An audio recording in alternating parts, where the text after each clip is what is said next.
아버지 하나님 은혜와 사랑을 감사합니다. 오늘 저희들이 또 주님 앞에 한자리에 모여 말씀을 듣고 말씀을 받으며 또 그 말씀 가운데 주시는 하나님의 선하신 뜻과 또 하나님의 함께 하심을 분별케 하심을 감사합니다. 우리에게 하나님의 음복으로 채워주시어서 하나님의 말씀의 뜻을 더 잘 깨달을 수 있도록 도와주시옵소서. 감사하며 예수님의 이름으로 기도하옵나이다.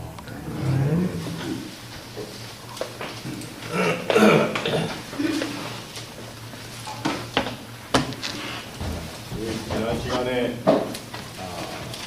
야곱이 이제 돌아오는 이야기, 그래서 창세기 32장 끝났죠?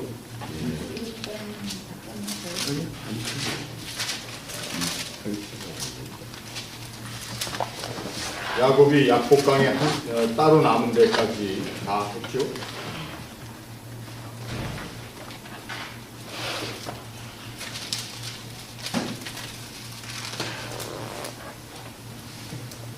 쭉 넘어갔는데 그 부분을요. 오늘 일단 한번 32장으로 한번 가보도록 하겠습니다.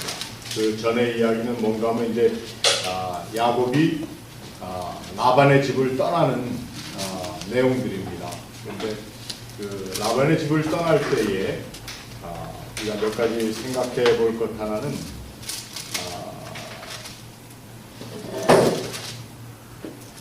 라반의 그 딸들이 이제 둘이 있었고, 그 다음에 각 딸마다 자기의 몸종이 하나씩 있었지 않습니까? 거기서 이제 야곱은 그러니까 부인을 거기서 넷을 얻은 셈이죠. 부인을 넷을 얻었는데 정실이라고 우리 한국식으로 얘기하는 것도 좀 우습지만 아무튼 그래도 야곱이 제일 사랑해서 얻고자 했던 여자는 라헬이죠. 근데 그 라헬의 언니인 성경에는 안력이 부족한 여자다 이렇게 되어 있습니다. 그래서 안력이 부족하다는 것은 사실 한 두 가지로 우리가 해석을 해볼 수가 있습니다. 하나는 좀 똑똑하지 못했다는 뜻일 수가 있습니다. 안력이 부족하다. 보는 눈이 모자란다는 뜻이고, 이것을 그 보는 눈을 아웃사이더로 해석을 하면은 좀 못생겼다고 이렇게 표현을 할 수도 있습니다. 그래서 하나는 정신적인 좀 부족함이 있었다, 혹은 하나는 외모적인 부족함이 있었다. 그래서 이 레아는 항상 무슨 생각을 했나 하면은 어떻게 하면은 내가 내 남편인 야곱으로부터 사랑을 얻을까 한 것에 대한 굉장한 그 열망이 있었습니다.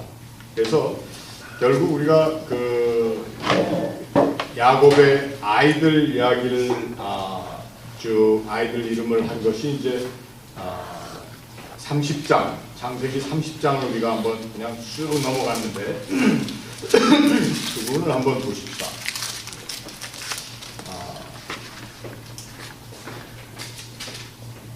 아이 낳는 이야기는 사실 29장부터 시작이 되는데, 그래서 30장 이전에 29장 31절을 보면 하나님께서 여호와께서 레아가 사랑받지 못함을 보시고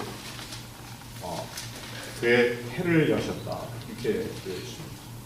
그러니까 하나님 보시기에 이 레아가 알력이 부족한 여자이기 때문에 결국 야곱의 그 극진한 사랑을 받지 못했는데, 대신 하나님께서 그 사랑을 받지 못하는 레아에게는 태를 열어서 아이를 낳게 했고, 라헬은 야곱이 사랑을 많이 해주는데 그 라헬의 태는 받으셨어요.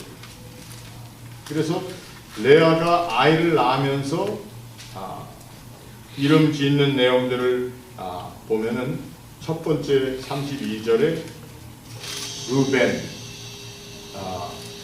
르벤이라고 하면은 벤 하면 아들이라는 뜻입니다. 르 하게 되면 라아라는 히브리 말에서 파생된 겁니다.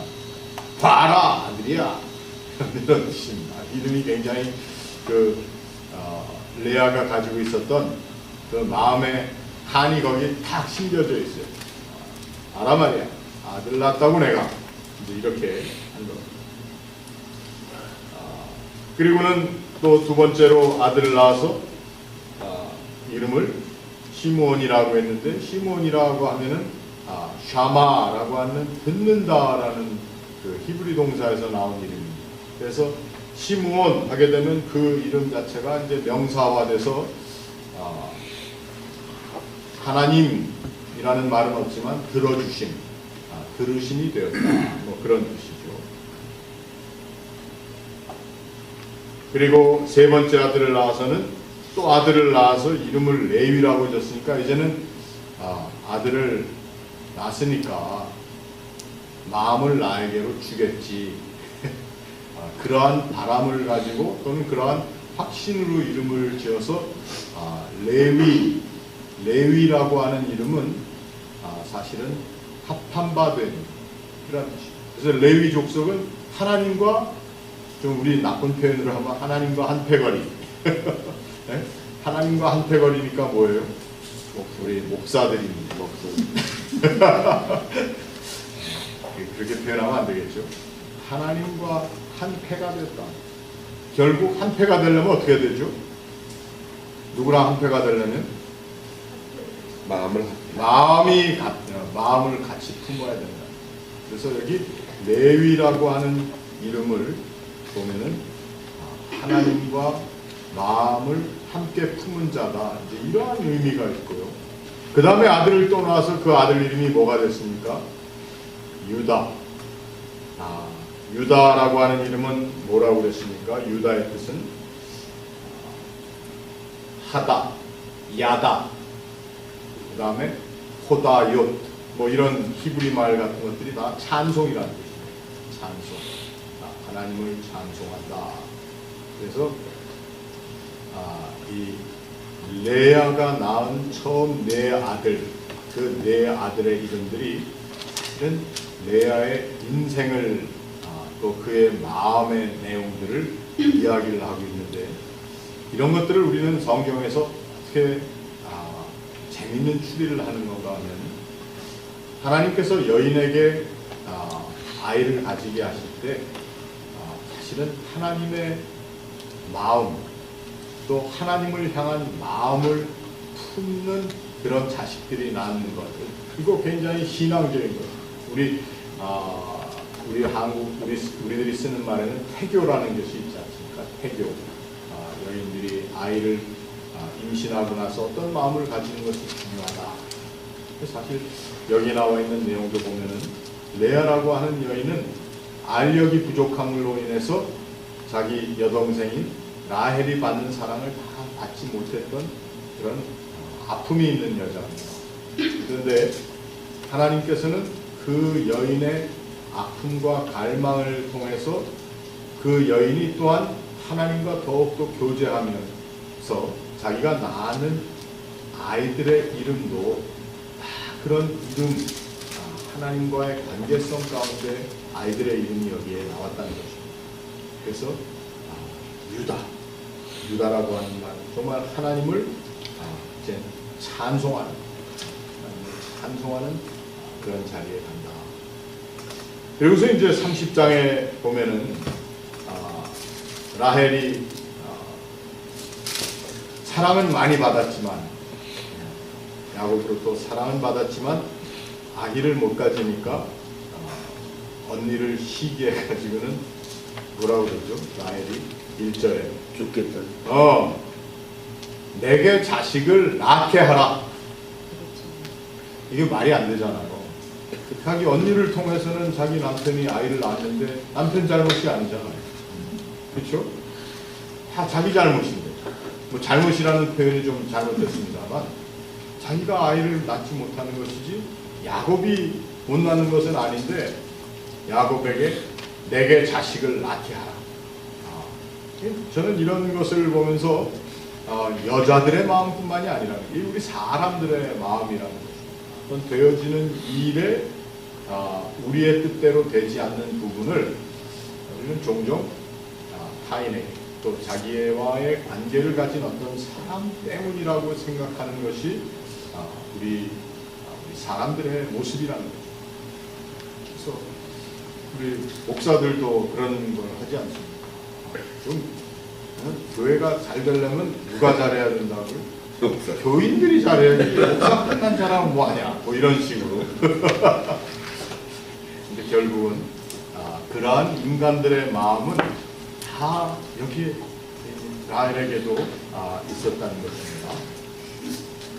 자, 그랬더니 그러면서 내가 그렇게 안 해주면 죽겠다고 이 소위 말하는 그 얼티메이럼을 갖다가 탁 박아버렸어요. 그랬더니 야곱이 라헬에게 도리어 화를 내면서 그대를 임신하지 못하게 하시는 이는 하나님이신데 내가 어떻게 하나님을 배신하겠느냐. 이게 그냥 한 남자의 궁색한 변명일까요? 아니면 이 야곱이라고 하는 사람이 가지고 있는 하나님 신앙일까요? 신앙, 어떻습니까? 저는 신앙 같습니다. 그래서요, 성경에 나와 있는 말씀이니까 야곱이 그렇게 하나님을 믿고 있었습니다. 여러분, 우리 창세기에 나오는 이 족장들의 이야기는 물론 족장들의 수치스러운 면모도 여기에 그대로 다 기록을 하고 있지만 또 한편으로는 이 족장들이 가지고 있었던 믿음의 모습을 부각시키려고 하는 것이 이 창세기 저자의 의도입니다. 그래서 여기에 굉장히 야곱이라고 하는 사람 그동안 뭐 이런 것 저런 것 속이기도 하고 속이 당하기도 하고 그렇지만 그가 가지고 있는 것에 아주 진실된 자기 스테이트먼트가 있는 거예요. 이건 뭐를 통해서 우리가 또 얘기할 수 있냐면은 사람은 화가 나든지 어떤 그 감정의 폭발이나 그런 것이 있을 때 그 사람의 진면모가 나오기 마련입니다. 그래서 라헬에게 화를 내면서 한 말이 그대를 임신하지 못하게 하시는 이는 하나님이시니 내가 어떻게 하나님을 대신하겠습니까? 이런 얘기를 하고 있습니다. 그래서 할 수 없이 라헬이 한 이야기의 내용이 뭔가 하면 이제 어쩔 수 없이 내 여종 빌하를 내가 당신에게 허용하니까 그 여종을 통해서 아들을 낳아서 뭐라고 그랬습니까? 3절에 내 무릎에 두라. 아이는 여종이 낳았지만 그것이 내 아들이 되게 하겠다. 그러한 뜻이죠. 그래서 빌하를 남편에게 아내로 주었습니다. 그래서 그때부터 이제 빌하가 이름으로는 라헬의 아이라고 할 수 있는 아이들을 낳게 됩니다. 그래서 첫 번째로 얻은 아이의 이름이 뭡니까? 네? 네, 단이라고 했습니다. 단. 이 단이라고 하는 이름을 하나님이 들어주셨다. 이제 성서적인 표현에서 들어주셨다라고 하는 것은 주로 원한을 풀어주셨다. 그는 막힌 것을 다 허물어 주셨다. 그러한 뜻입니다. 그래서 이 단이라고 하는 이름으로 주었다는 겁니다.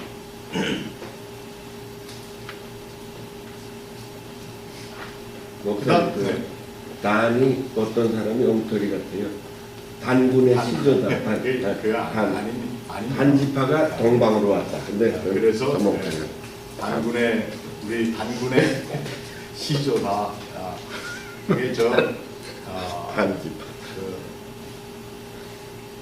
그 김성일 장로의 소설 같은 데로부터 시작해서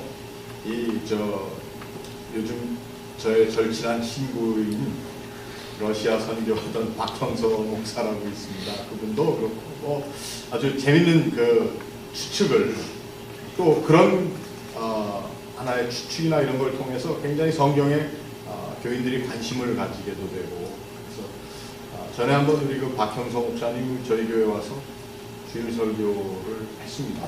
그 제목을 가지고 선교대에 왔다가 그때 계셨죠? 몇 시간 했는지 아세요? 설교? 주일 2시간 반을 했습니다. 설교를. 근데 우리 교인들이 참 그때 참 감사하게도 정말 하나 흐트러지지 않고, 그리고 또 뭐나 사람을 웃겨가면서 웃겼다 울렸다 하면서 재밌게 했어요. 지금 2시간 반, 주일 예배를 우리가 2시간 반이 넘게 드렸어요. 그러고서 이제 그때 내용이 그런 우리 단군에 대한 이야기부터 시작해서 제가 한 그때 그런 기억이 있습니다.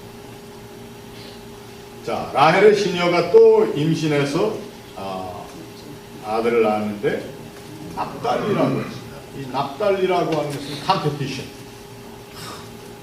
경쟁자라는 뜻입니다. 누구에게 지기 싫어하는. 그렇게 아이를 낳는데 가만 보니까 레아도 자기는 이제 아이 낳는 게 그쳤는데 자기 여동생이 종의 몸을 빌어서, 자기 여종의 몸을 빌어서 아이를 계속 낳거든요. 그래서 레아가 또 자기도 자기 시녀 실바를 또 주어서 아이를 낳게 해서 그 아이의 이름들을 쭉 성경에 아주 예외적으로 잘 해석을 해놓고 있습니다. 그래서 갓이라고 하는 이름을 주었는데 그 갓이라고 하는 이름은 복된 뜻이다. 복된 사람, 복된 족속이다.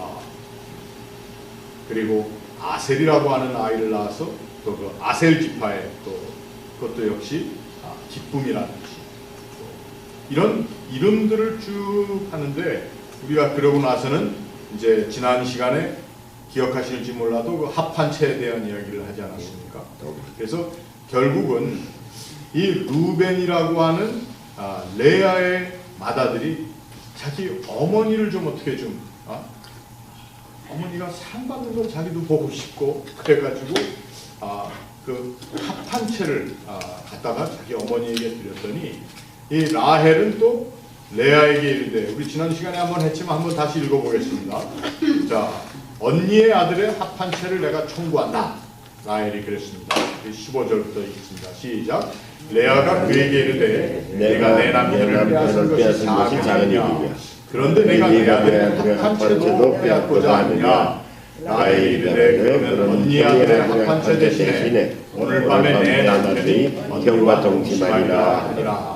저물 때 야곱이 들에서 돌아와 레아가 나와서 그를 영접하며 그에게 이르되 내게로 들어오라. 내가 내 아들의 합한체로 당신을 산노라. 그 밤에 야곱이 그와 동침하였더라. 하나님이 레아의 소원을 들으셨으므로 그가 임신하여 다섯째 아들을 야곱에게 낳은지라. 레아가 이르되 내가 내 시녀를 내 남편에게 주었으므로 하나님이 내게 그 값을 주셨다 하고 그의 이름을 이사가리라 하였더라. 또 레아가 다시 임신하여 여섯째 아들을 야곱에게 낳은지라. 레아가 이르되 하나님이 내게 구한 선물을 주소다. 내가 남편에게 여섯 아들을 낳았으니 이제는 그가 나와 함께 살리라 하고 그의 이름은 스불론이라 하였더라. 또 그 후에 그가 딸을 낳고 그 이름을 디나라 하였습니다. 자, 이렇게 내용을 보니까 사실 그 합한체라고 하는 것 때문에 뭘 낳은 것은 아니다. 그렇죠? 아들은 합한체를 가지고 뭔가 좀 해보려고 했는데 사실 합한체보다는 그 합한체를 기법했어요. 응? 자기가 가진 것이 아니라, 왜? 물론 그거는 라헬이 막 달라고 난리를 치니까 사실 그 사람의 어떤 주술적인 행위를 통해서 무엇을 하는 것은 아니다라고 하는 것이 이 성경의 은연중에 이렇게 되어 있는 것입니다. 물론 그 당시에는 그런 주술이나 어떤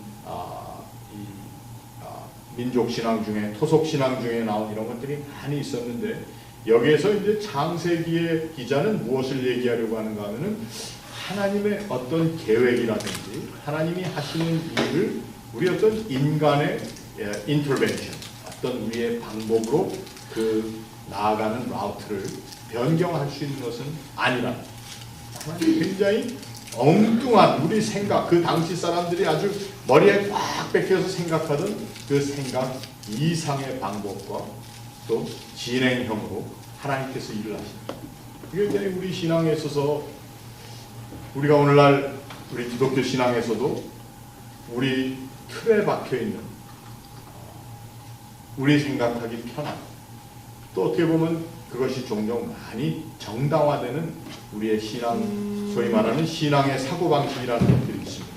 그런데 결국은 그것이 아니라 하나님 하시는 일의 방법을 우리들이 익숙한 방법으로 그걸 유인해낸다든지 또 하나님 우리가 이렇게 했고 하나님이 지난번에 이렇게 했으니까 이렇게 하십시오라고 하는 우리가 하나님을 매니플레이트 우리의 손에 다루면서 우리가 원하는 대로 할 수 있는 것이 아니다라는 것을 얘기하고 있습니다. 그러니까 이런 생각을 가지게 되면은 우리 창세기에 나와 있는 내용뿐만 아니라 성경에 있는 모든 내용 중에 우리는 쉬운 결론을 가지고 하나님 하시는 일을 어프로치할 때가 많습니다. 심지어는 다른 사람에게 이렇게 해주셨으니까 나에게도 이렇게 해주셔야 되지 않겠는가 이런 우리 생각들이 많이 있는데 이러한 것들이 이제 여기에 보면은 아니란 거예요. 자, 그래서 레아가 이사갈 그리고 스불론 아이들을 다 낳습니다. 그 이름이 보니까 그 이름을 자기의 삶에 있는 자기의 그 괴로웠던 마음들 그러면서 그 괴로운 마음 가운데도 하나님을 신앙하는 하나님을 믿는 그 믿음의 마음들을 여기에 다 이름으로 다 붙여주셨다고 하는 것입니다.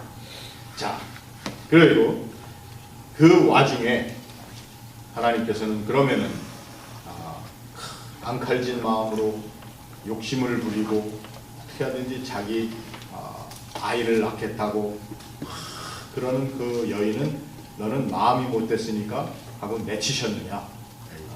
하나님께서 그 여인을 내치시지 아니하시고 그래서 라헬을 하나님이 생각하셨다.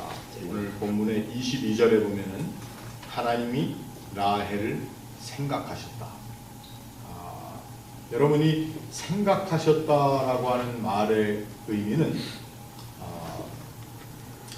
우리 오늘 그 교회에서 많이 사용하는 단어 중에 목사가 교인집 방문하는 건 뭐라고 그러죠? 신방이라고 그러죠. 사실 그 의미가 이 신방이라는 뜻입니다. 하나님께서 라헬의 마음을 방문해 주셨다는 거예요. 라헬을 방문해 주셨는데 방문하셔가지고 그냥 헬로 하고 그냥 떠나신 것이 아니고 오늘 본문에 아주 문학적으로 표현된 것이 하나님이 라헬을 방문하셔서 그의 마음에 있는 생각을 들으시고는 그리고 그의 혜를 열어주시고 그러니까 하나님의 신방 우리 목사들의 신방은 주로 가서 뭐 많이 듣기만 하지 우리가 뭐 이렇게 해결을 해주고 오지 못하는 부분이 많지 않습니까? 그런데 하나님께서 라헬을 신방하셨습니다. 그리고 그의 소원을 들으시고는 그의 혜를 열어주셨습니다. 그래서 그 아이를 낳지 못해서 여종을 통해서라도 어떻게 아들을 얻겠다고 한 그 라헬의 혜를 열어주셨습니다. 그래서 하나님이 내 부끄러움을 씻으셨다. 하나님이 내 부끄러움을 씻으셨다고는 하고는 이름을 요셉이라고 했습니다. 요셉이라고 하는 이름이 하나님이 내 부끄러움을 씻으셨다는 뜻이 아닙니다. 요셉은 그 야삽이라고 아삽 더한다. add. 그래서 하나님께서 내게 더하여 주실 것이다. 그러니까 굉장히 그 이름 자체가 예언의 성격을 띠고 있습니다. 왜 그렇죠? 내 소원을 이렇게 들어서 아들을 하나 주셨는데 하나님께서 하나 가지고 끝내시겠는가? 그래서 누구를 나중에 다시 다른 베냐민을 하나님께서 나중에 주셨죠. 자, 그래서 요셉이라고 하는 이름, 야삽, 아삽, 야삽, 이 하나님이 더해 주신다. 그러한 이름을 통해서 그동안 많은 사람들에게 쌓여나가는, 누구 많은 사람이라기보다 이 여자에게는, 라헬에게는, 레아에게 쌓여나가는 것을 보면서 우리 인생이 그렇지 않습니까? 항상 남에게 뭐가 쌓이는 것, 이런 거에 대한 우리의 컴플렉스가 있어요. 그렇죠? 아닌가요? 우리 남 쌓이는 거 상관없이 그냥 내 거 족한 줄 알고, 그죠? 그러고 사는 거죠. 아니에요. 네. 바로 우리 인생에 사실 근본적인 그 고통의 문제들이 가만 보면은 자신에게 쌓이는 것 또는 자신에게서 빠져나가는 것, 그것과 남에게 쌓이는 것, 뭐 이런 것들을 자꾸 비교하는 우리의 그 비교의식이라는 것이 있죠. 그래서 오늘 그 요셉이라고 하는 이름은 하나님께서 더해 주신다. 뭐 부끄러움을 씻는다는 것은 그 동기가 그 일을 통해서 되어진 부산물이라고 또는 하나의 결과론적인 단어의 표현이겠지만, 요셉이라고 하면서 이 라헬은 아주 욕심꾸레기입니다. 그래서 요거 하나 가지고는 안 될 것이라는 또 여기 표현이 여기 포함이 되어 있습니다. 하나님께서 다시 다른 아들을 내게 더하시기를 원하노라 하는 그 마음을 가지고 요셉이라고 하는 이름을 한 겁니다. 그래서 누구를 주셨어요? 베냐민을 주신 거예요. 이 하나님 앞에 지금 구하는 라헬이라고 하는 한 여인의 모습이 비록 욕심스러워 보이고 뭐 그런 것은 있지만, 우리의 그 욕심스럽고 우리의 앙칼지고 우리의 부족한 모습을 다 아시는 하나님 앞에 뭐 라헬은 그냥 다 내놔버린 겁니다. 이것도 우리와 하나님의 관계에 있어서 필요한 겁니다. 우리가 뭐 하나님 앞에 늘 사양하고 점잖게 그저 하나님이 주시면 받고요. 근데 하나님 앞에 그럴 필요가 없어요. 그냥 주시면 받고요 하는 그 마음 뒤에 숨겨져 있는 꼭 주세요 하는 것을 하나님은 알고 계시고, 근데 라헬은 아들의 이름을 주면서 그걸 표현을 했습니다. 그래서 이제 하나님께서는 라헬을 통해서 이스라엘의 굉장히 중요한 역할을 하는 그러한 존재들을 시작하게 하십니다. 자, 그래서 요셉은 뭘 했습니까? 후에 이스라엘 민족, 어떻게 보면은 이스라엘을 구원하는 일 가운데 또 예비하는 자리에 요셉이 쓰였습니다. 그래서 그 요셉이라고 하는 이름은 에디션, 더한다는 뜻입니다. 우리의 사람의 생각보다도 하나님의 하시는 일은 그것 이상의 것이다. 요셉이라고 하는 사람의 이야기를 우리가 나중에 공부합니다만, 그렇게 비참하게 형제들한테 팔려서 종으로 팔려갔는데, 거기에 하나님께서 그 요셉을 위한 계획을 그렇게 가지고 계신 줄 어떻게 알았습니까? 아무도 몰랐어요. 우리가 생각하는 것 이상의 하나님이시다라고 하는 이름이 우리의 신앙의 개념이 이 요셉이라고 하는 이름과 그의 삶 가운데 있다고 하는 거죠. 자, 그러면은 이 요셉을 통해서 하나님께서는 그렇게 그 백성들을 구원하시는 일을, 그래서 아들을 내게 더하시기를 원하노라 하고 라헬은 그 이름을 붙였지만 요셉의 사건을 통해서 하나님께서는 후에 아들이라고 하는 한 이름이 아니라 민족이라고 하는 한 민족을 이루시는 하나님의 일을 이 요셉을 통해서 시작하십니다. 참 그 이름이라고 하는 것이 우리 고대 근동의 중동의 사람들뿐만 아니라 그 비슷한 전통을 가진 우리들도 그렇지 않습니까? 그래서 오늘은 너무 지루하니까 한 몇 분 이름 자랑을 좀 들어보면 어떨까요? 자기 이름 자랑.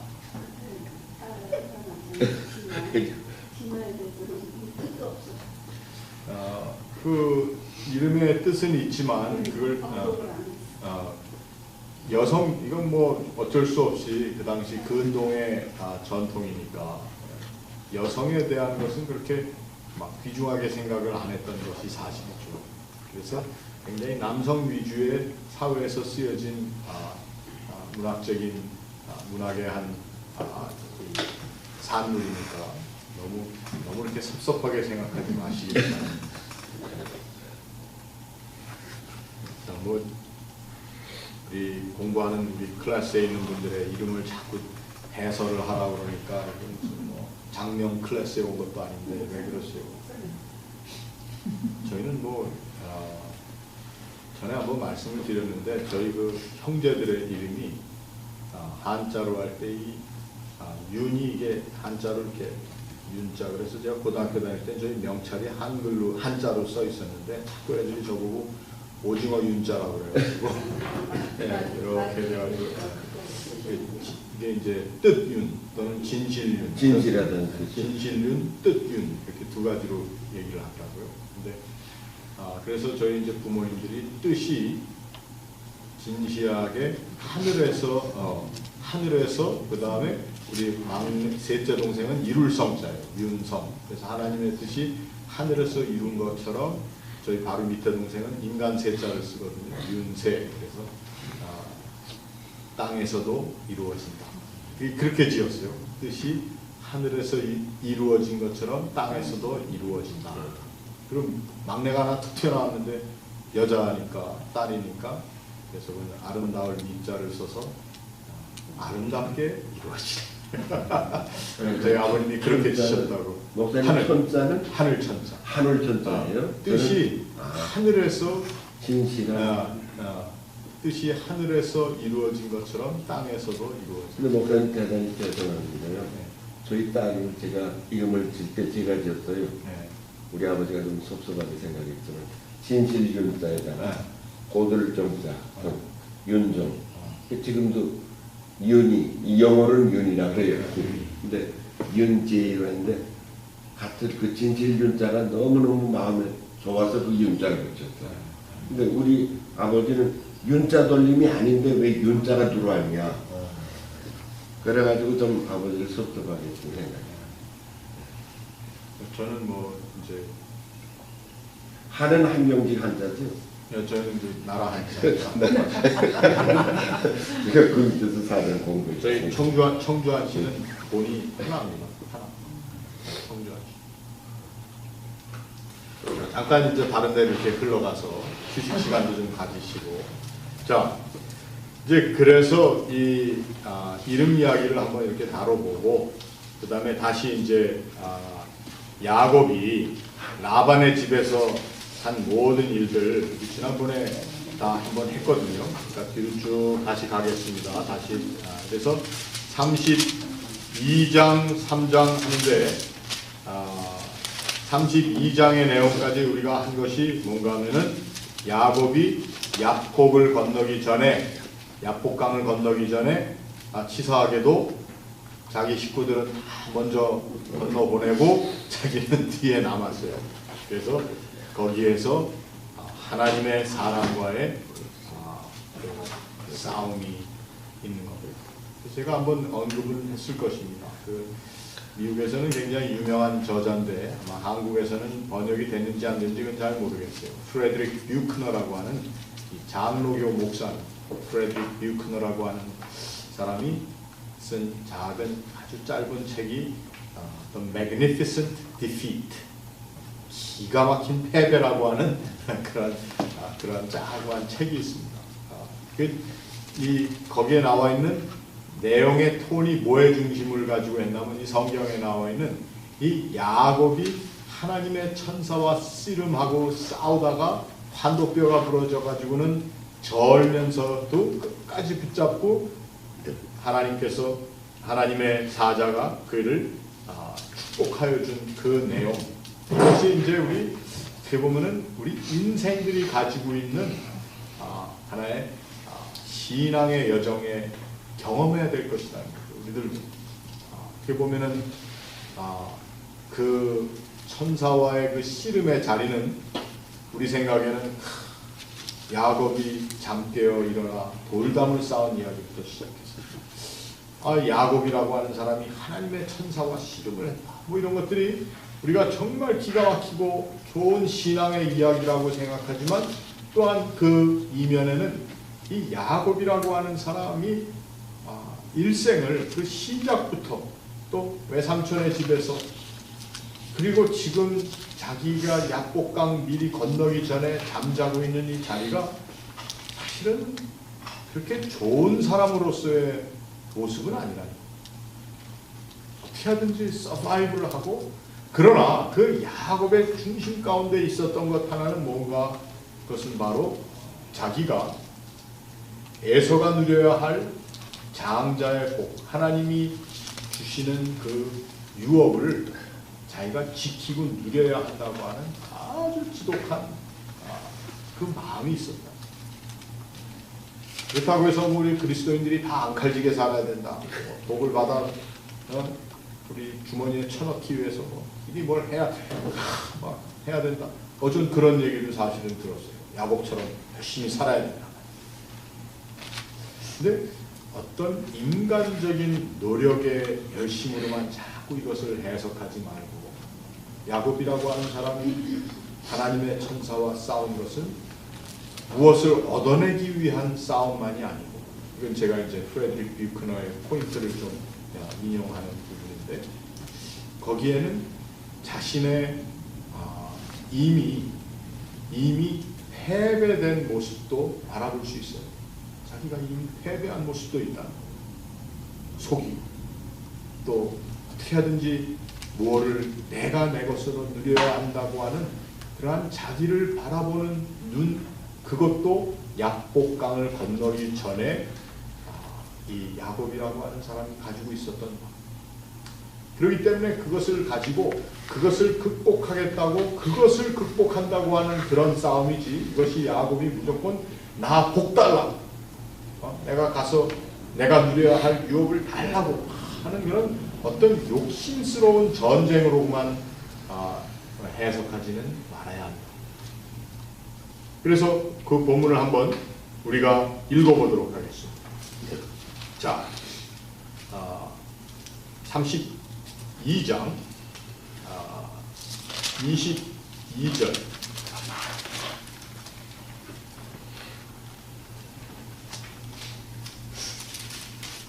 쭉 한번 한 소리를 읽어볼까요? 밤에 일어나 두 아내와 두 여종과 11아들을 인도하여 약복나루를 건널세 그들을 인도하여 시내를 건너가게 하며 그의 수위로 건너가게 하고, 야곱은 홀로 남았더니 어떤 사람이 날이 새도록 야곱과 씨름하다가 자기가 야곱의 이지 못함을 보고 그가 야곱의 허벅지 관절을 치매 야곱의 허벅지 관절이 그 사람과 씨름할 때에 어긋났더라. 그가 이르되 날이 새하니 나로 가게 하라. 야곱이 이르되 당신이 내게 축복하지 아니하면 가게 하지 아니하겠나이다. 그 사람이 그에게 이르되 내 이름이 무엇이냐? 그가 이르되 야곱이니이다. 그가 이르되 내 이름을 다시 야곱이라 부를 것이 아니요 이스라엘이라 부를 것이니 이는 내가 하나님과 및 사람들과 이겼음이니라. 야곱이 참하여 이르되 당신의 이름을 알려주소서. 그 사람이 이르되 어찌하여 내 이름을 묻느냐 하고 거기서 야곱에게 축복한지라. 그러므로 야곱이 그 이름을 무니엘이라 하였으니 그가 이르기를 내가 하나님과 대면하여 보았으나 내 생명이 멎으려다 하리더라. 그가 금예를 지날 때에 해가 떴고 그의 허벅다리로 말미암아 저었더라. 그 사람이 야곱의 허벅지 관절에 있는 친구의 입줄을 쳤으므로 이스라엘 사람들이 지금까지 허벅지 관절에 있는 친구의 입줄을 먹지 아니하더라. 어떻습니까? 우리가 뭐 늘 다 아는 내용. 이것이 이제 그 프레드릭 듀크너가 얘기한 그 Magnificent Defeat, 멋진 패배. 우리말로 하면 정말 멋진 패배라는 것인데, 멋진 패배는 야곱이 잘 싸웠기 때문에 그 패배가 멋있는 것이 아니라 결국은 하나님 앞에 그가 자기의 어떻게 보면 전인격을 걸고 하나님 앞에 매달렸다. 그런데 그 매달림만이 이 멋있는 그림이 아니고 하나님께서 하나님의 사랑과 그 매달림을 받아주고 그 매달림 가운데 야 뭐 치어라 마라 이것이 아니고 하나님의 사자가 대화하고 씨름해주고 물어보고 뭐 이런 것들이 있었다는 거예요. 그러니까 우리들은 항상 defeat 하게 되면은 졌다 끝이다. 결국 우리는 그런 이제 결과론에 치중하는 우리 사고방식들이 있지만 이 magnificent defeat, 이 멋진 패배라고 하는 것은 그 패배라고 하는 그 결과에 집중하고 거기에 의해서 끝이다, 뭐 이제 더 이상 아니다 이렇게 하는 것이 아니라 그 싸움의 결과까지 이끌어가는 그 과정, 무엇을 했느냐, 그 가운데 어떤 대화가 오고 갔습니까? 또 그 싸움의 동기는 무엇이었는가? 이런 것들을 좀 생각합니다. 우리 신앙인들은, 우리 그리스도인들이 가지고 있는 하나님 앞에서의 우리의 모습은 어떤 때는 단순하면 좋을 때도 있습니다. 단순하고 뭐 그냥 딱 믿고 하는 것과 백이 분명한 것도 좋지만, 그러나 우리 신앙에는 항상 이런 스트러글이 있을 수가 있고, 이것이 늘 부정적으로 뭐 이렇게 복잡하게 생각하고 뭐 믿음 없이 뭐 이렇게 쉽게 남의 것이든지 내 것이든지 그러한 신앙의 여정 가운데 일어나는 사고와 이런 상황을 너무 쉽게 판단해 버리지 마. 하나님이 뭐하러 하나님의 사자가 단칼에 베버릴 수도 있고 뭐 일을 아예 정해서 쉽게 알려주고 너 그냥 푹 자고 내일 아침에 일어나서 가라. 그럼 너 앞으로 네가 원하는 대로 다 될 거야. 뭐 이렇게 해주실 수도 있는데 야곱이 하나님의 사람과 씨름을 했다. 제일 기분 나쁠 때가 뭔가 하면요, 누구랑 뭐 테니스든지 운동을 할 때 잘한다고 말이지 한번 붙자고 그러면은 에이 또 같은 거라면 안 한다고 그러면은 기분 되게 상하죠. 근데 잘 하는 사람들 중에는 이런 하수가 한번 붙자고 그러면은 어떻게 해줘요? 한번 하자. 어떤 때는 본때게 그냥 스매시를 해서 입을 꽉 막아버리기도 하지만 어떤 때는 쳐도 이렇게 받아 넘겨주기도 하고. 그럼 어떻습니까 이게? 하나님은 그냥 저 위에 있는 고수시라서 너희 같은 하수라는 내가 상관을 안 된다. 아니 그러한 하나님이신가? 여기에 이 하나님의 사람, 나중에는 그래서 야곱이 그 사람을 내가 하나님을 보았다, 하나님을 대면하였다고 해서 브니엘이라고 이름을 지었지 않습니까? 그 하나님의 사람, 또 그 하나님이 오셔서 이 사기꾼, 또 어떻게든지 앙칼진 모든 걸 통해서라도 자기 것을 누리겠다고 이제는 그 약속을 기억하고 아버지 집으로 다시 가는 거 아니에요. 그 유업을 내가 누리겠다. 이러한 마음을 지닌 야곱과도 하나님은 딜을 해주신다는 거예요. 오셔서 그 손을 잡고 어깨를 부딪혀가며 힘줄을 맞대가며 힘을 적으며 싸움을 씨름을 해주시는 그 하나님. 야곱이 자기가 먼저 강력하신 이런 표현을 할수 있죠.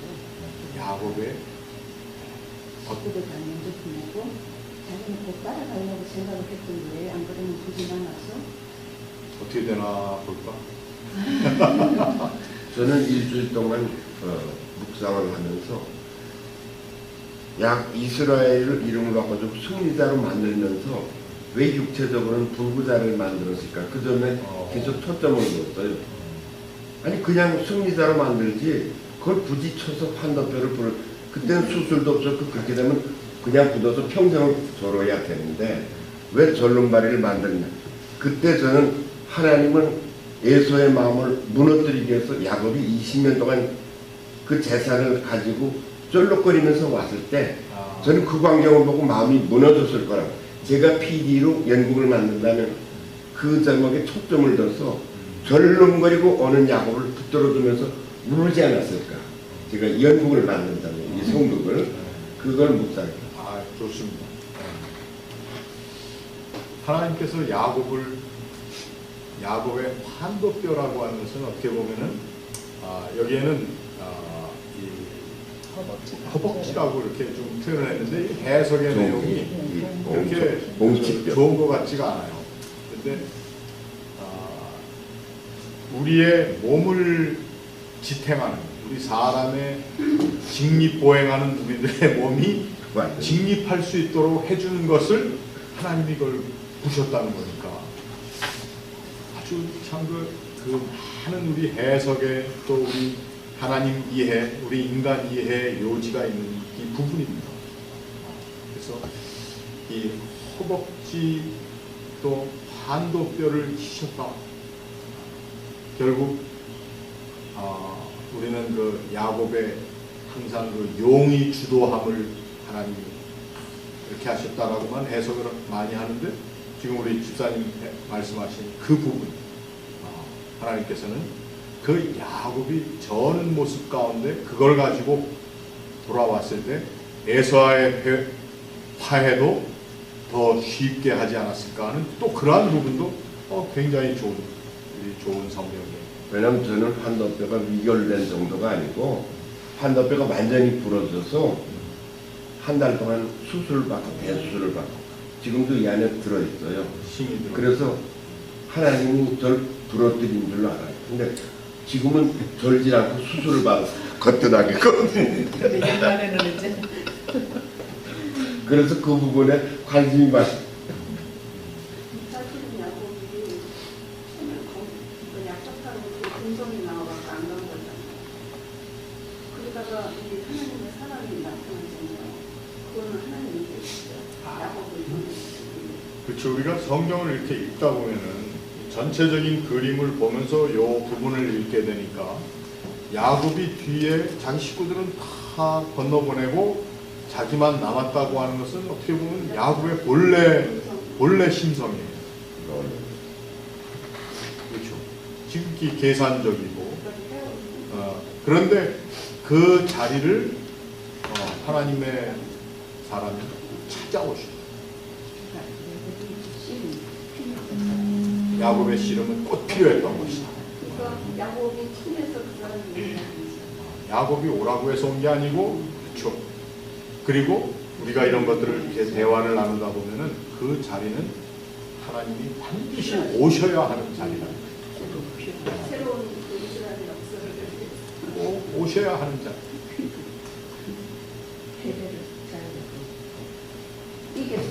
이러한 내용들이 브래드릭 뷰크너의 그 짧은 소설 가운데 다 나와 있는 내용입니다. 우리 인간의 모습에 여기에 하나님이 방문하셔야만 될 자리라는 거예요. 그 자리는 하나님이 오셔야만 하는 자리. 그리고 그 방문을 받지 않고는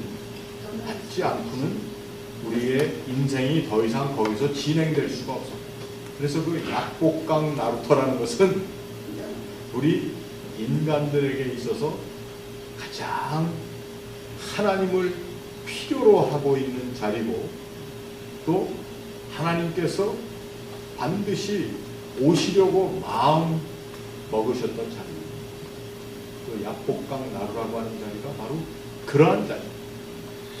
그것이 야곱의 자리만이 아니고 바로 우리들의 삶의 자리.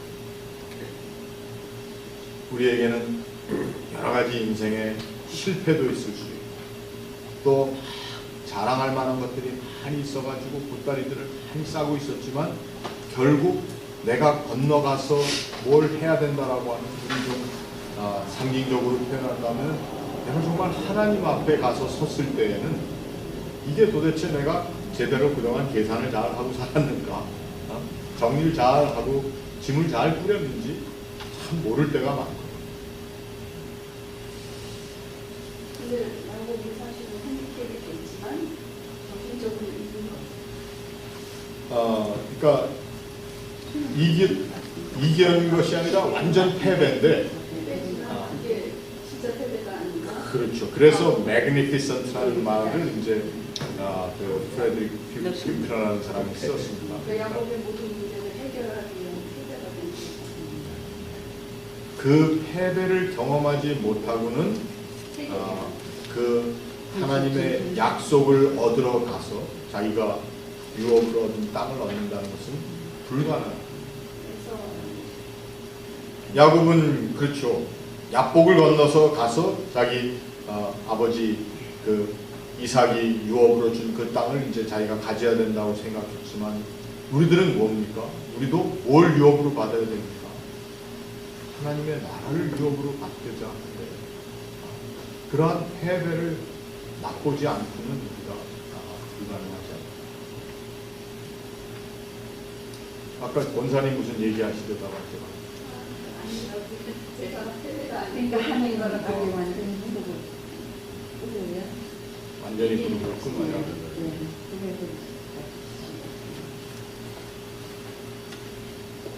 이거 결국은 야곱이 그렇게 된 것도 하나님이 야곱의 마음을 대단히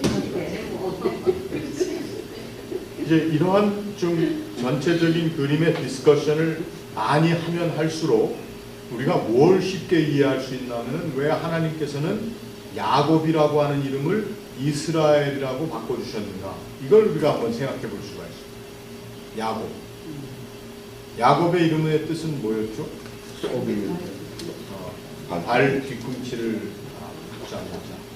어떻게 보면 굉장히 앙칼진 또 모든 것을 위해서 올인을 해서 자기 것을 얻는 그러한 사람의 모습입니다. 그래 나무를 잡아서. 근데 이스라엘이라는 뜻은 뭐죠? 이스라엘. 여기에 나와 있죠. 네. 하나님과 겨루었다. 이겼다는 사실은 아니에요. 이스라엘은 하나님과 겨룬다. 하나님과 겨룬다라는 의미가 뭐 그냥 이렇게 본문에 나와 있는 것처럼 씨름하고 싸움질했다는 걸까요? 하나님과 겨뤘다. 또 하나님이 그걸 자기 뜻대로 이렇게 하고 나면 한번 생각을 해보시죠. 마음에 있는 대로 한번 얘기를 해보시죠. 하나님과 겨루었다는 의미가 뭘까?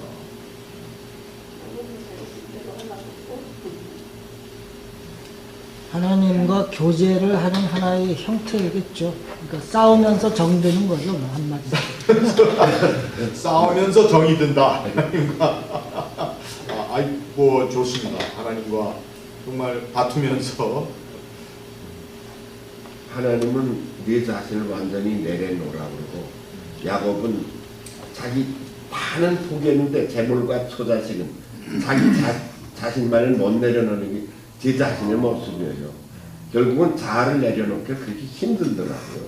십자가 앞에서. 근데 말은 쉽게 하는데 야곱도 새벽까지 결국은 자기 자신을 포기하지 못했던 것 같아요. 그러니까 하나님이 쳐서 육신적으로는 불구자를 만들고 은혜를 입혀서 손을 들어서 이스라엘은 족장으로 만들어준 것 같아요. 너무 하니까 야곱이 처절한 고독을 맛본 자리가 약복이라고 저는 생각해요. 진짜 고독을 맛보지 않은 사람은 신실한 크리스찬일까 좀 제가 의심스러워요. 저 자신의 좀 처절한 고독. 세상에 나 하나밖에 없다. 나는 이제 예수를 만날 것인가 예수도 그만둘 것인가. 이 약복은 누구나 통과해야만 신실한 크리스찬이 되지 않을까. 그런 이제 본어게인 하는 그런 해산의 고통이 약복나루의 고통이 아닐까. 이렇게도 좀 억지해서인지 몰라도. 아니 정말 좋은 말씀이죠. 그렇게 우리가 해석을 한다는 것이. 그 시간을 보내서 내가 실험한 상대는 누굽니까? 이제 그것이 우리가 하나님을 레프리젠트하는 예. 천사. 하나님 당신이라고까지 이해할 정도로 하나님의 모든 마음과 뜻을 실은 하나님의 종이 이름을 알 수 없고 얼굴도 알 수 없는 그 하나님의 사람과의 처절한 이제 씨름을 했는데 그러다 보니까 우리의 이해는 이건 하나님과의 스트러글과 마찬가지다. 하나님과의 그런 스트러글을 체험한다고 하는 것은 내 삶에 있어서 늘 이 전쟁을 우리들이 합니다. 하는데 우리는 이렇게 성경에 쓰여 있는 것처럼 그걸 그림으로 그린다든지 말로 표현하는 것을 우리가 잘 못할 때가 많죠. 그래서 여기는 그 하나님의 사람은 하나님의 전인격적인 하나님을 자신에게 담아서 야곱에게 다가온 하나님의 사람. 그 이스라엘에 대한 그 이름을 아까 우리가 또 하면서 우리 조 집사님께서 참 좋은 말씀을 주셨습니다. 그 사람이 가지고 있는 가장 근본적인 내가 해결해야 되는 그 문제들을 놓고 이러한 씨름을 버리지 못, 이러한 씨름을 해본 적이 없이 사는 사람들도 이 세상에는 많이 있다는 거예요. 예. 그리고 좀 조심해서 얘기하지만 우리 그리스도인들 중에서도 또 저 같은 목사 제 얘기를 하는지는 몰라도 이러한 스트러글을 하나님과의 씨름을 체험하지 못한 사람들이 참 많다는 거예요. 결국은 이 씨름은 이 참 처절한 대결이죠. 왜? 오죽했으면 하나님의 사자가 이 야곱이 얼마나 앙칼지게 대들었으면 어떻게 했어요? 25절 한번 보십시오. 25절. 그 하나님의 사람이 자기가 야곱을 이기지 못함을 보고 자기가 야곱을 이기지 못함을 이 표현이 어떻습니까? 이게 무슨 뜻일까요?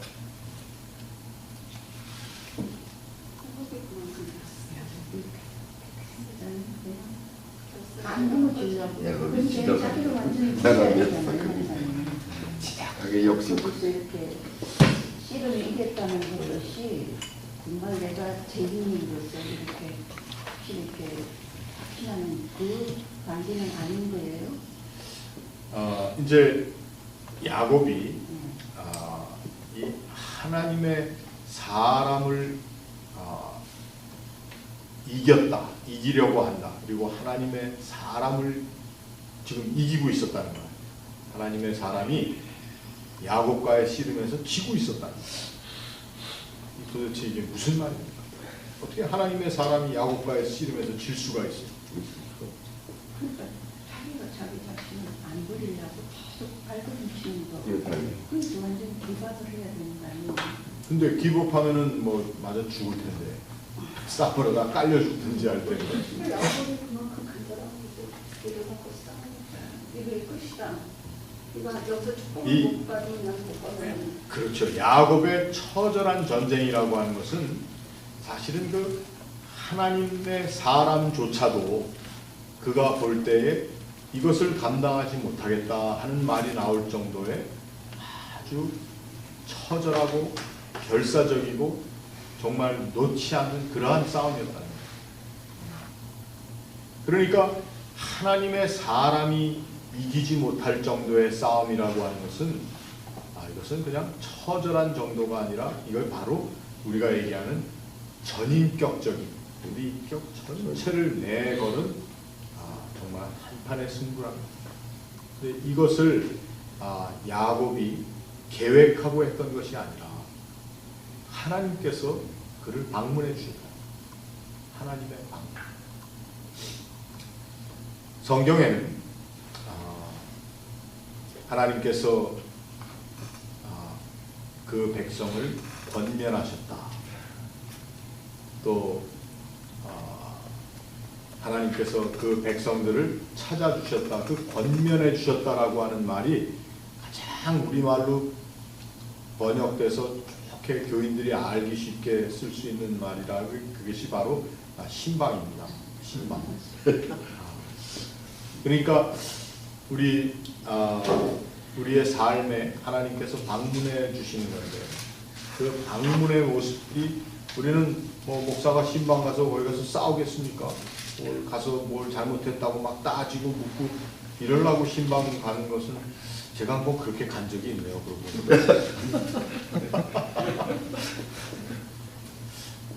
이게 아니고 그 하나님이 신방하여 주셨다라고 하는 그 말 자체는 그걸 그래서 성경에는 권면하셨다. 하나님께서 그 백성을 권면하셨다. 그 권면의 내용은 어떻게 보면은 그 방문이 뭔가 하면은 바로 이러한 그 우리 인간들이 가지고 있는 채 해결하지 못한 문제를 어떨 때는 들추어 주시기도 하고 그것 때문에 눈물이 날 수도 있고 그래서 우리는 신방하니까 그냥 좋은 걸로만 생각하는데 하나님과의 어떤 굉장히 그 스트러글 포인트도 우리가 신방이라고 볼 수가 있습니다. 하나님께서 그 백성을 권면하여 주셨다는 것은 가셔서 야 잘했다 칭찬 이런 것만 아니라 이건 잘못했다. 이거는 이렇게 고쳐야 된다. 이거는 이렇게 해서는 안 된다. 이런 거 다 포함된 게 하나님의 권면입니다. 그러니까 오늘 이 야복강의 그 나루터에서의 하나님의 사람의 신방은 야곱의 삶에 있어서 야곱으로 하여금 뭐든지 많이 생각해야 할 부분 그가 생각하지 못했던 것까지 다 생각할 수 있는 굉장히 그 삶의 전환점이 되는 자리라고 볼 수 있는 겁니다. 그래서 그 전환점의 자리에 일어나야 되는 일을 아주 상징적으로 얘기한 것이 계명입니다. 계명. 이름을 바꿔주는 거예요. 많은 사람들이 뭔가 자기 삶에 전환에서 자기 이름을 바꾸는 경우가 많지 않습니까? 저는 근본적으로 그 이름 바꾸는 사람들이 별로 그렇게 마음에 안 들지만 아버지, 어머니, 할아버지, 우리 부모들이 주신 이름을 자꾸 그냥 장명가한테 찾아가서 막 바꾸고 그런 사람들도 있더라고요. 아니, 제가 아는 분은 장로님하고 권사님인데 그분들이 그냥 자식들의 이름을 그냥 어느 날 다 바꿔버렸어요. 출세하라고. 그래서 좀 마음에 안 들더라고요. 저희 부모님들이랑 굉장히 친하신 그런 장로님, 권사님. 그 장로님 이름은 차마 못 바꾸고 그 권사님하고 아들 둘, 딸 하나 있는데 그 아이들 이름을 다 바꿨어요. 그만큼 이 이름을 바꿨다라고 하는 것은 이 성경에서 결국 그 사람의 그 인생의 전환을 아주 시사하는 거죠. 그래서 어떻게 됐습니까? 이스라엘이다. 그리고 그거에 대한 해설을 뭐라고 그랬습니까? 이 야곱이라고 하는 이름은 자기 형제의 발꿈치를 붙잡아서 어떻게 하든지 그걸 이기겠다라고 하는 싸움의 대상이 자기 브라더였어요. 자기 트윈 브라더였는데 이제는 너의 스트러글의 대상이 누구냐? 하나님이었어요. 하나님과 겨루어서 이기겠다라고 하는 그 말보다도 어떻게 보면은 하나님과의 지속적인 우리 인간이 가지고 있는 무조건 다 잘 되고 그저 형통해서 그저 하나님 만세만 부르는 그러한 삶이 되지 않는 우리의 인생의 모습을 여기 시사하고 있는 겁니다. 이스라엘이라고 하는 나라가 아직까지 스트러글하고 있지 않습니까? 아직까지. 좋은 소리만 듣습니까? 욕도 먹고 이 세상에 있는 넘버원 테러 대상이 이렇게. 그래서 결국은 하나님과 겨룰 수 있는 정도의 그 기가 막힌 사람, 기가 막힌 민족, 기가 막힌 나라이지만, 그러나 그 자리에서는 계속 무엇이 있어야 되느냐? 자기와 관계를 가지고 계시는 그 하나님이 어떤 분이신가에 대한 진지한 물음과 그 거룩한 디서플린이 있어야 된다. 그래서 야곱이 뭐라고 그러죠? 하나님의 이름을 물어보는 거죠. 당신이 어떤 분이에요? 당신이 어떤 분이에요? 우리가 신앙생활 잘했다고 해서 나는 하나님에 대해서 빤히 알고 있습니다. 200자 원고지로 쓰라고 확실하게 한 10장 내로 딱 쓸 수 있습니다. 여러분, 이것은 어떻게 보면 신앙의 교만입니다. 그리고 똑똑한 것 같지만 가장 어리석은 거죠. 우리는 하나님과의 나와의 관계에 있어서 그분을 이해하는데 아직도 스트러글을 하고 있고, 아직도 그분과의 이 겨루는 일이 남아있다.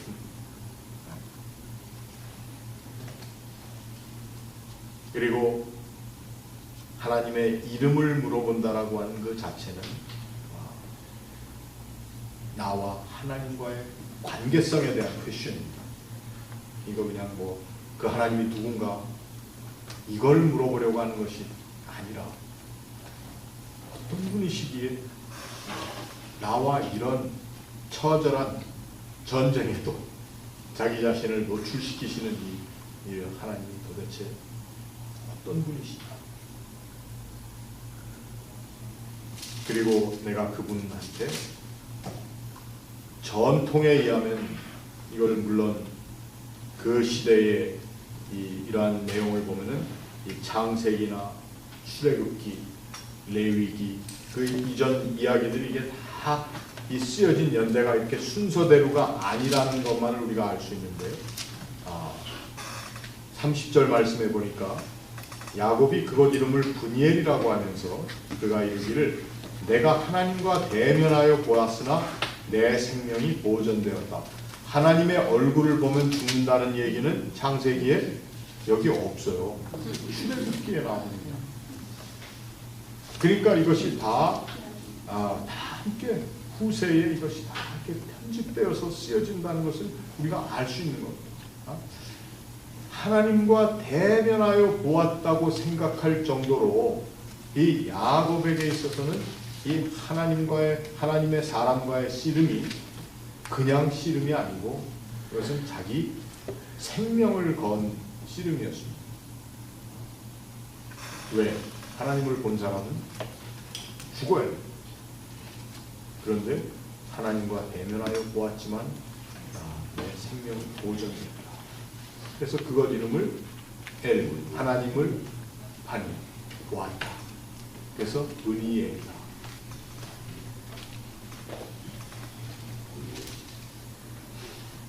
근데 우리가 좀 앞으로 왔다 갔다 해서 좀 죄송합니다만, 하나님께서 그러한 하나님과 사투를 벌이는 그 야곱에게 뭐라고 그랬습니까?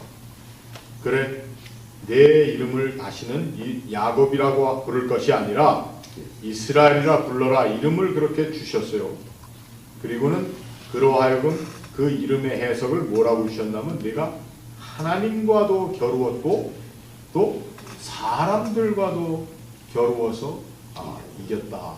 이렇게 얘기를 해주셨어요. 그럼 무슨 말입니까? 어떻게 우리가 하나님과 겨루어서 이겨요?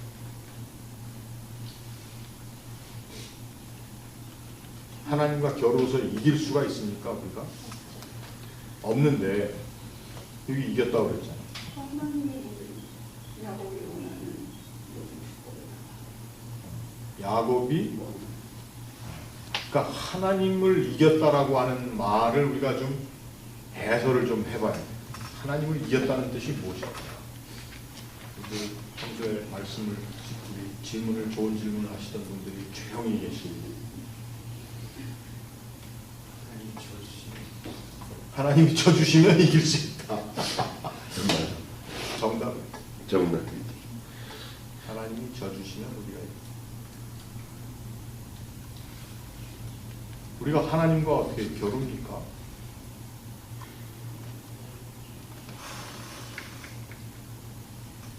우리를 의롭다 여겨주신 것처럼 이긴 걸로 쳐줬다. 사실은 그렇지만 이긴 걸로 하자. 내가 이긴 거다. 하나님께서 그레이스 은혜를 베푸십니다. 내가 졌지만 사실 이긴 걸로 해주마. 그런 어떤 심층적인 뉘앙스가 있지 않을까 그렇게 그렇죠. 내게 축복하지 않으면 안 가겠다니까 그 정도로 간절히 원하니까 이제 그러한 간절함 앞에 그 사람의 여지껏 되어졌던 모든 이런저런 것 사실 하나님께서 계산하지 아니하시고 그 사람의 그 소원을 들어주십니다. 또 하나님 겨루어서 또 어떤 해석들을 해볼 수가 있을까? 사실이라고 그 씨름을 한게 자기 전격적인 비결이라고 하셨잖아요. 신경보다도 자기가 좀 해왔던 거에 대한 그 잘못되고 이런 거에 대한 회개도 그렇죠. 여기에 나와 있지 않은 이 사람들은 도가니는 안 먹겠네요. 안 그렇죠? 먹는 됐잖아. 이스라엘 사람은 힘처럼 힘줄 이스라엘 사람은 한쪽은 뭐 군부의 도가니는 군부의 힘줄을 유대인 먹잖아요. 두 세상과 일반적으로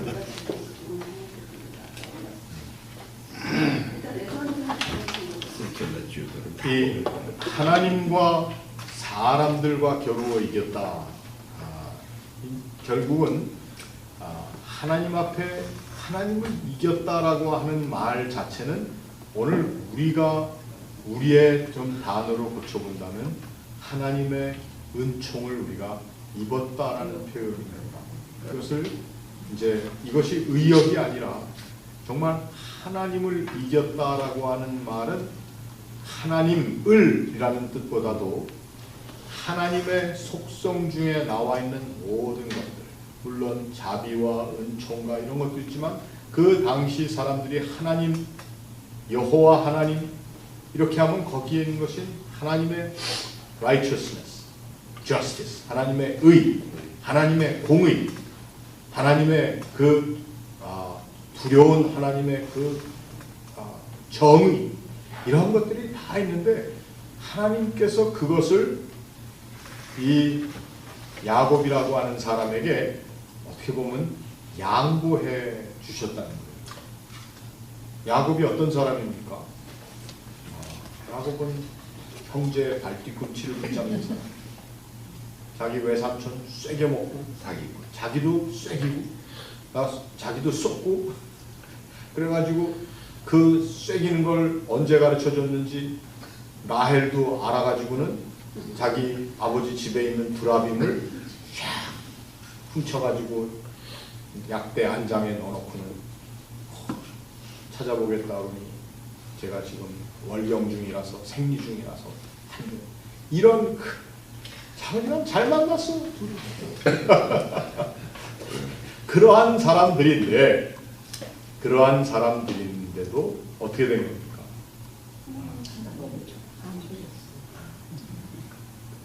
이게 이제 소위 말하는 하나님을 이겼다라고 하는 것은 하나님께서 져주신 거예요. 근데 그냥 져주시기만 하면 안 되니까 그 하나님이 너를 이렇게 해서 너로 하여금 살게 이긴 것처럼 하게 해주셨다고 하는 것이 그의 반도뼈를 치셨다. 그러니까 이제 많은 설교자들이 이런 얘기를 하죠. 도대체 우리의 반도뼈는 뭐냐? 우리 인생의 큰 자존심이라고 볼 수도 있고 어떤 때는 감춰놓고 위장해놓은 우리의 죄악된 모습을 위장해서 뭘로 다 부각시켜 놓은 이런 것들일 수도 있습니다. 근데 이걸 하나님께서 이걸 위골시켜서 그것을 가지고는 펑션하지 못하도록 해주십니다. 이게 이제 그 환도뼈의 이야기며 또 하나님과 겨루어 이겼다는 것은 결코 하나님을 이긴 것이 아니라 하나님께서 져 주셨다. 그래서 이제 제가 아까 말씀드린 그 소설의 주인공 장로교 목사가 얘기하는 것은 그 magnificent defeat라고 하는 것은 사실은 그 포인트가 두 포인트가 있는 거예요. 하나는 이 defeat가 야곱의 defeat예요. 그렇죠? 그러나 반면에 또 하나는 누가 진 거예요? 하나님께서 져주셨다. 하나님께서 져주셨다. 지금 목사님 어떤 분이 십자가의 그 이야기를 하시는데 그 십자가의 사건은 하나님의 magnificent defeat, 정말 기가 막힌 패배라는 것입니다. 그래서 그 패배를 통해서 많이 승리를 끌어올릴 수, 우리가 얻을 수 있는. 우리는 그 패배나 이런 과정은 안 거치고 무조건 승리하고 그냥 이것만 하다 보니까 우리의 이 신앙의 사고나 이런 것들도 너무 이 세상의 세속적인 다이내믹하고 그냥 그대로 맞아나가는 거예요. 그러다 보니까 사실 오늘날에 많은 교회들이 사실은 패배하고 있습니다. 부패하고 많은 우리 같은 성직자들이 패배하고 부패하고 많은 그리스도인들이 패배하고 있습니다. 왜? 하나님께서 원하시는 패배는 막 그냥 승리를 통해서 막 이러는 것이 아니라 이러한 하나님의 magnificent defeat을 깨닫고 알아야지만 된다는 거예요. 그래서 그 자리가 바로 야복강 나루토였고 그 자리를 하나님의 얼굴을 본 자리라 해서 브니엘이라고 이름하였다. 하니 얼굴, 엘, 하나님, 하니엘, 브니엘, 그것이 이제 합성어가 되면서 프니엘. 자, 어떤 성경에는 이렇게 되어 있습니다. 이스라엘이라 부를 것이니 이는 내가 하나님과 겨루어 이겼으니 사람들과 겨루어도 이길 것이 아니냐. 이렇게 이제 그 원문이 되어져 있는 그런 구약 성서들도 있습니다. 그 텍스트가 그거는 굉장히 뭐에 근거한 겁니까?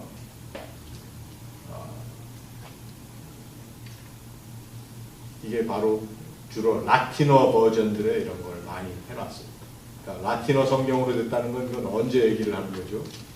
중세 시대에 말하자면 크리스텐놈, 기독교 중심, 기독교가 이제 세계를 제패하고 이래야 된다고 하는 굉장한 그 승리 위주의 사고 방식에 있던 교회의 성경 번역이었습니다.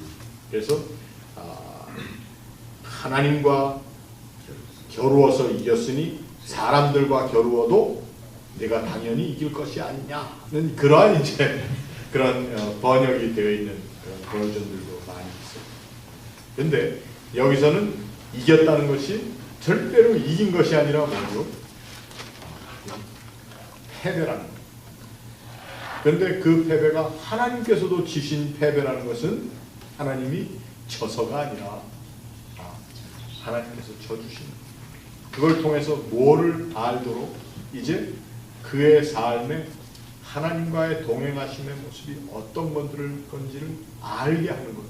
오늘 우리들은 그 패배를 맛보지 못한 사람들로 살기 때문에 어디 가서든지 막 다투어서 다 이겨야 되고 다 막 가져야 되고 막 이러다 보니까 아직도 우리는 우리 크리스천들의 현대 기독교인들 중에 그래서 소위 말하는 그 뭐죠? 복받는 것 중심의 그런 사고방식. 그걸 뭐라고 제가 말씀드렸는데 번영의 복음. 여기에 그냥 물들어 있는 경우가 많습니다. 아니, 번영하면 좋죠. 좋아서 그걸 갖다 어디다 쓰겠다는 거예요. 실컷 번영해가지고는 그거 그냥 자식 새끼들한테 다 주고 나니까 지들끼리 쌈박질해가지고 형제지간에 멀어지고 막 이게 아니죠. 그래서 어떤 그런 번영을 위한 것이 아니라 정말 하나님 나라의 다이내믹을 우리가 좀 알아야 된다.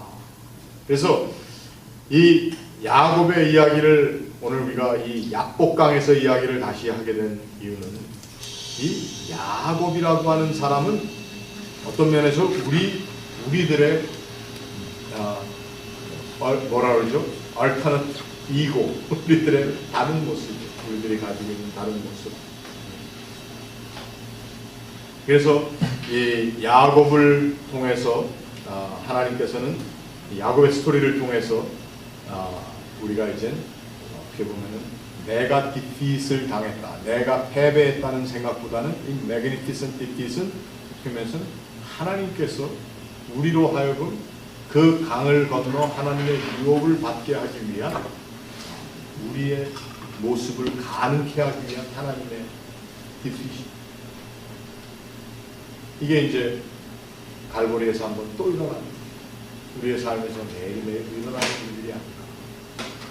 자, 우리가 시간이 좀 많이 이제 막 지나가서 시간 뭐 디스커션할 시간이 많지는 않지만 혹 카멘트나 좀 질문하실 것이 있으시죠?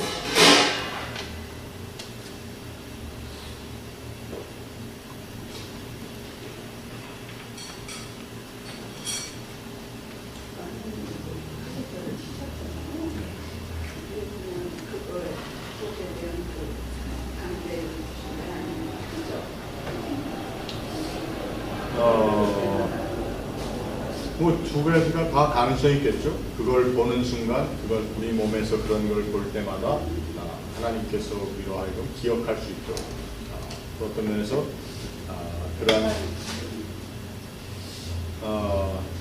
그러니까 대가라고 하기에는 좀 문제가 있죠. 무슨 이제 어떤 밸류를 통해서 뭐 이렇게 주고받는 이야기도 아니고 일방적인 거죠. 어떻게 보면 일방적인 건데.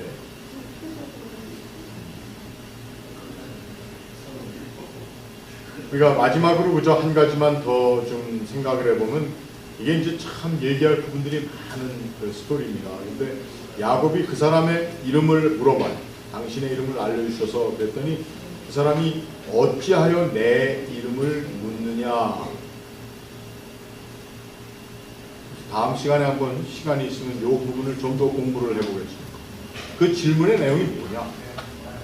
어찌하여 내 이름을 묻느냐라고 하는 것이 너 왜 내 이름을 모르느냐, 아니면 내 이름이 이거라다 가르쳐 주려고 하느냐, 아니면 내가 가지고 있는 마음의 의도가 뭐냐. 이 여러 가지로 우리가 이 질문을 그 사람이 이르되 어찌하여 내 이름을 묻느냐, 그러고선 그 이름을 묻느냐 물어본 답변이 없어요. 답변이 없고 거기서 야곱에게 축복해 줍니다. 이렇게 만들어요. 뭐 너무 깊게 생각할 필요가 없는 것이다 하고 넘어갈 수도 있지만, 그리고 나서는 뭐라고 하면은 사실 답변 비슷하게 그 답변을 생각할 수 있도록 해주는 내용이 바로 30절에 나와 있는 그 지역의 이름, 그리고 하나님과 대변하여 보았으나 내 생명이 보존되었다라고 한 그 말.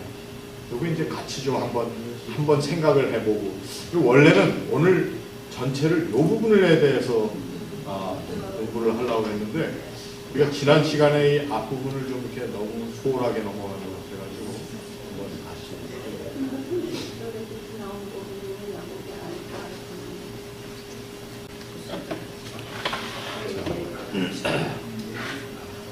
오늘 여기까지 하고 우리 기도하고 마치고, 오늘 점심 식사는 위에 통독하는 그 목사님들이랑 같이들 하게 되어 있습니다.